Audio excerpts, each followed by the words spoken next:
नमस्कार, मैं हूं आपके साथ अजय वत्स। आप देख रहे हैं दिन भर की सभी बड़ी खबरें यानी लाख टके की बात। बुलेटिन की शुरुआत करते हैं बड़ी खबर के ही साथ। योगी सरकार का गैंगस्टर के खिलाफ लगातार एक्शन जारी है। प्रशासन ने गाजीपुर में बाहुबली विधायक मुख्तार अंसारी पर बड़ी कार्रवाई की है। आज प्रशासन ने 1,18,00,000 की संपत्ति कुर्क की है, जो मुख्तार अंसारी की पत्नी अफशा अंसारी के भाई की है। वैसे पिछले 1.5 साल में 350 करोड़ की संपत्ति को जब्त करने का काम किया गया है। ये कार्रवाई गैंगस्टर एक्ट के तहत सदर पुलिस ने की है। दरअसल मुख्तार परिवार से जुड़ी संपत्तियों पर लगातार कार्रवाई हो रही है। आरोप है कि मुख्तार और मुख्तार के गुर्गों ने मिलकर लोगों से अवैध वसूली कर काली संपत्ति बनाई थी। सरकारी जमीनों पर अवैध कब्जा किया, जिसके खिलाफ सरकार का एक्शन लगातार जारी है और आज बड़ी कार्रवाई। और सुने आज दिनांक 23/6/2021 को जिलाधिकारी गाजीपुर महोदय के आदेश के अनुपालन में हाफसा अंसारी, अनवर शाहजाद और सरजीत रजा की आडी कार यूपी 32 FA जिलाधिकारी गाजीपुर महोदय के आदेश के अनुपालन में हाफसा अंसारी, अनवर शाहजाद और सरजीत रजा की आडी कार, ये दोनों ही गैंगस्टर के मुलजिम हैं। इनकी पत्नी हाफसा अंसारी और जो उसके साले सरजीत अंसारी हैं, ये दोनों ही गैंगस्टर के मुलजिम हैं। और जो धोखाधड़ी से विभिन्न प्रकार के क्राइम से जो प्रॉपर्टी कमाई गई थी, उससे ये प्रॉपर्टी निर्मित की गई थी, इसको गैंगस्टर में जब्त किया गया है। गाजीपुर में जो आज संपत्ति गैंगस्टर में जब्त की गई है, वही मकान है यहाँ से कुछ दिन पूर्व ऑडी को कुर्क किया गया था। 2.25 करोड़ की तो आज दोनों प्रॉपर्टियाँ हैं। और इसके अलावा यदि टोटल आप प्रॉपर्टी जानना चाहें तो पिछले लगभग 1.5 साल में जो कार्रवाई की गई हैं, अब तक लगभग 350 करोड़ की हम कार्रवाई कर चुके हैं। और कल भी मुख्तार अंसारी के खिलाफ लखनऊ में बड़ी कार्रवाई की जाएगी। कल सोमवार लखनऊ के गोमती नगर में मुख्तार का मकान जब्त किया जाएगा। ये मकान मुख्तार की पत्नी के नाम पर है और उसकी कीमत करीब 1 करोड़ रुपए है। तो आज 1.25 करोड़ की संपत्ति गई, कल 1 करोड़ की संपत्ति पर भी कार्रवाई होगी। तो लगातार ऑडी, और यहां देखिए कि ऑडी के बाद अब आलीशान बंगला भी जब्त किया गया है। उपेंद्र हमारे संवाददाता मेरे साथ जुड़े हैं। उपेंद्र, ये जो जिस तरह का ये मकान दिखाई दे रहा है, जितना आलीशान मकान शानदार तरीके से जिसे बनाया गया था, आज किस आधार पर इसे जब्त किया गया है? देखिए, बिल्कुल ये गैंगस्टर एक्ट के तहत कार्रवाई, क्योंकि जब मुख्तार अंसारी के नाम से जो गैंग है, पुलिस का मानना था कि गैंग के ही जो सदस्य यानी कि उनकी पत्नी और उनके साले, वो भी इसमें गैंग में शामिल थे और उन्होंने गलत तरीके से ये जो है संपत्ति इकट्ठा की थी, संपत्ति बनाई थी, खड़ी की थी। और इसीलिए पुलिस ने पिछले दिनों इसी घर से मुख्तार अंसारी की पसंदीदा ऑडी कार को जब्त किया था और आज उसी घर को जब्त किया है। उसकी कुर्की की कार्रवाई की है और उसकी कीमत करीब 1,18,00,000 है। और अभी की बड़ी खबर यह है कि जो टीम यहां से रवाना हुई है वो लखनऊ पहुंचने वाली है। कुछ ही देर में वो लखनऊ पहुंच जाएगी। इसके बाद वहां के लोकल फोर्स के साथ मिलकर जो है कल हाफसा अंसारी के नाम पर जो गोमती नगर में घर है, जिसकी कीमत करीब 1 करोड़ है, उसको जब्त किया जाएगा। तो ये करीब अब तक के यूपी पुलिस के इतिहास में किसी भी माफिया के खिलाफ, किसी गैंग के खिलाफ ये सबसे बड़ी कार्रवाई है। 350 करोड़ रुपए की कार्रवाई अब तक यूपी पुलिस में नहीं हुई है। तो योगी सरकार लगातार जिस तरीके से जो है गैंगस्टर के खिलाफ, माफिया के खिलाफ अभियान चला रही है, उसी के तहत पूर्वांचल में मिशन जो है मुख्तार चलाया जा रहा है, जिसमें 350 करोड़ की संपत्ति हुई है और ये बड़ी कार्रवाई हुई। ये घर जो है सैयदबाड़ा में बहुत चर्चित रहा और मुख्तार अक्सर इसी घर में रहते थे जब भी कभी गाजीपुर में आते थे। तो ऐसे में ये पहले ऑडी कार का जाना और इस घर का जाना, और कल गोमती नगर वाला वो फ्लैट जो उनकी पत्नी अफसा के नाम पर है, उसको भी कल कुर्की की कार्रवाई की तरह उसको भी सीज किया जाएगा, जब्त किया जाएगा। और इसके लिए पुलिस टीम पहुंच चुकी है। तो आने वाले दिन में जिस तरीके से पुलिस के रडार पर तमाम सारे मामले हैं, तो ये भी बड़ी खबर आ सकती है, क्योंकि असलहों को लेकर भी पुलिस की रडार पर जांच है। तो ऐसे में 1-2 दिन में असलहों को लेकर भी बड़ी खबर आ सकती है, क्योंकि लगातार पुलिस ने जितने भी असलहे हैं गैंग के सदस्यों के पास, जितने भी गैंग के लोगों के पास असलहे हैं, उनके सबके फिलहाल कागज जांचे जा रहे थे, उनके उनकी डिटेल ली जा रही थी और वो लगभग जांच पूरी हो गई। तो ऐसे में ये बड़ी कार्रवाई ये मानी जा रही है। और इसको देखिए तो जो ओडी कार है, इस ओडी कार में आप अक्सर मुख्तार अंसारी को देखते होंगे, ये उसकी वजह फेवरेट ओडी कार थी और इस ओडी कार को भी उसी डुगडुगी पिटा के जो है जब्त किया गया था। और जब कभी मुख्तार अंसारी ओडी कार से चलते थे तो उनके जो है एहतराम में जो है ढोल नगाड़े बजते थे। लेकिन आज वक्त बदल गया है, आज ढोल नहीं बज रहे हैं, आज पुलिस की कुर्की वाली डुगडुगी बज रही है। और वो पुलिस जो कभी सरेंडर की भूमिका में होती थी, वो पुलिस आज घर पर खड़े होकर ये ऐलान कर रही है, ये बता रही है कि अब ये घर कुर्की कार्रवाई की जा रही है। तो ये बहुत बदला हुआ पूर्वांचल का परिवेश है, बहुत पूर्वांचल का बदला हुआ नजारा है जो फिलहाल देखा जा रहा है। गया और जरा इसको भी और साफ कीजिए, बताइए उपेंद्र। कानून के हाथ देर से भले आते हैं लेकिन बड़े लंबे होते हैं, कहीं भी पहुंच सकते हैं। क्या बदल गया पूर्वांचल में अब? बिल्कुल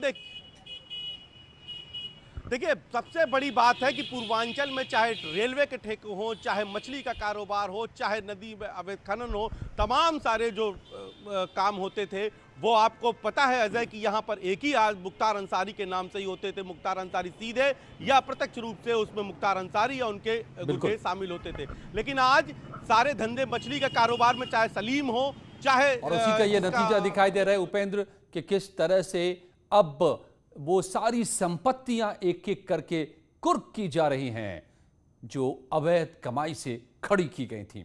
और मुख्तार अंसारी एम्बुलेंस मामले में पुलिस को बड़ी कामयाबी मिली है। पुलिस ने एम्बुलेंस चलाने वाले 3 इनामी बदमाशों को गिरफ्तार किया है। पकड़े गए सभी आरोपी गाजीपुर जिले के रहने वाले हैं। नगर कोतवाली पुलिस ने तीनों को बस स्टॉप से पकड़ा है। तीनों पर 25-25 हजार का इनाम घोषित था। पुलिस के मुताबिक एम्बुलेंस फर्जी दस्तावेजों से रजिस्टर्ड थी। इस मामले में बाकी आरोपी पहले ही जेल जा चुके हैं।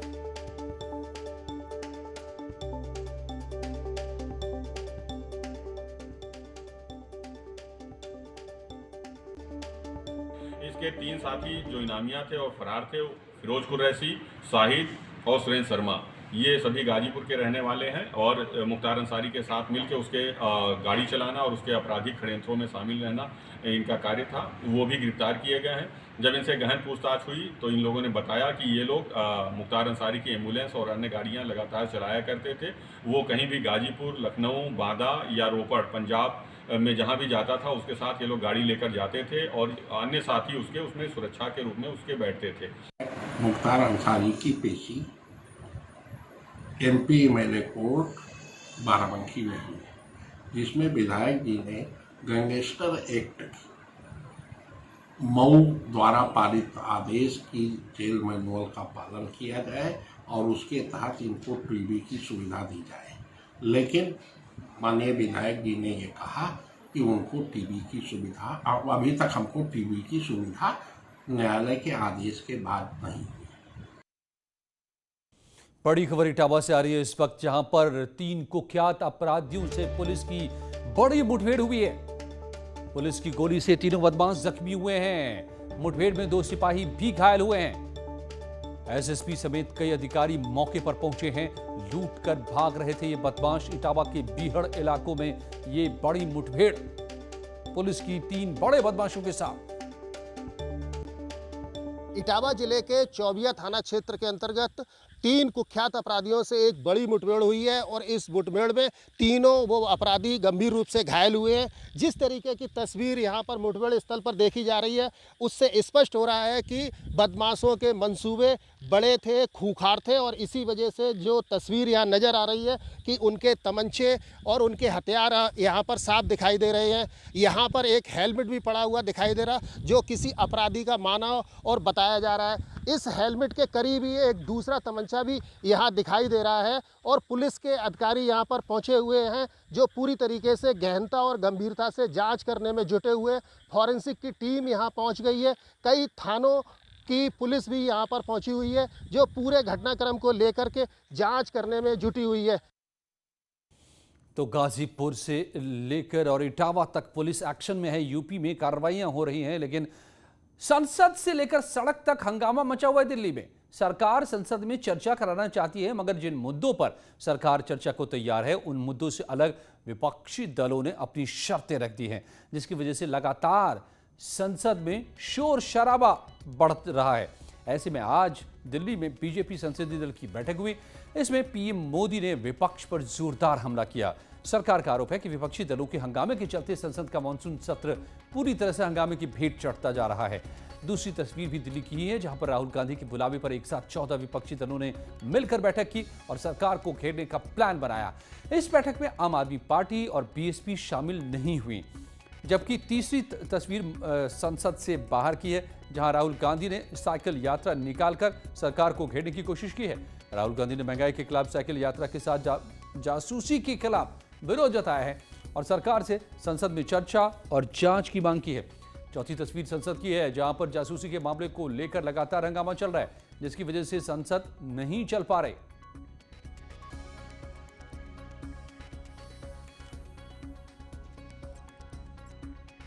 बहुत बड़ी मात्रा में पैसा बर्बाद हो रहा है। लोगों के जो पैसा से ये चलता है लोकसभा और लोकतंत्र, इसका बहुत बड़ा बर्बादी कर रहे हैं।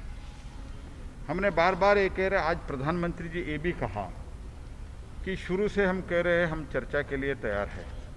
रोज उठ रहा है पेगासस का, रोज उठ रहा है किसानों का, और हाउस इसीलिए बंद हो रहा है। गवर्नमेंट तैयार नहीं है। जो इतने महत्वपूर्ण मुद्दे पे अगर गवर्नमेंट तैयार नहीं है तो काम कैसे चल सकता है? ये जो इस देश में जासूसी चल रही है, इस पे चर्चा होना चाहिए और पार्लियामेंट और राज्यसभा में इस इश्यू को हम जो लिए हैं उसका समर्थन सभी ने किया और ऐसा हम लड़ते रहे। सिर्फ सत्ता पक्ष की आवाज नहीं सुन सकते हैं, विपक्ष की आवाज सुनना बहुत जरूरी है। और जहां पे जनता, प्रजातंत्र में जहां जनता सत्ता पक्ष को जिम्मेदारी देती है, वहीं विपक्ष की बड़ी जिम्मेदारी बनती है कि जहां जहां जनता की आवाजों को दबाया जाए, कुचला जाए, तो हम अपनी आवाज प्रखरता से रखें।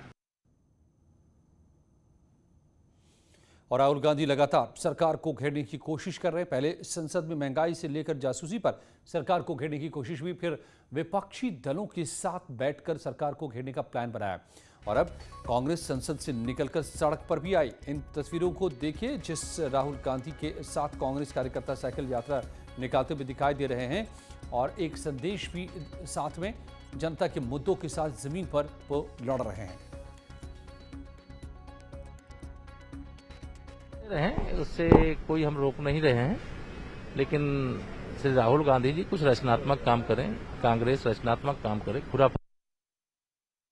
हमारा काम लड़ना है, हम लड़ रहे हैं और जनता के इशू पे लड़ रहे हैं, तमाशा के लिए नहीं है। हमने फार्मर इशू पे लड़ा तो ट्रैक्टर रैली में राहुल गांधी भी। कुछ ही पलों में दिन की और भी बड़ी खबरें।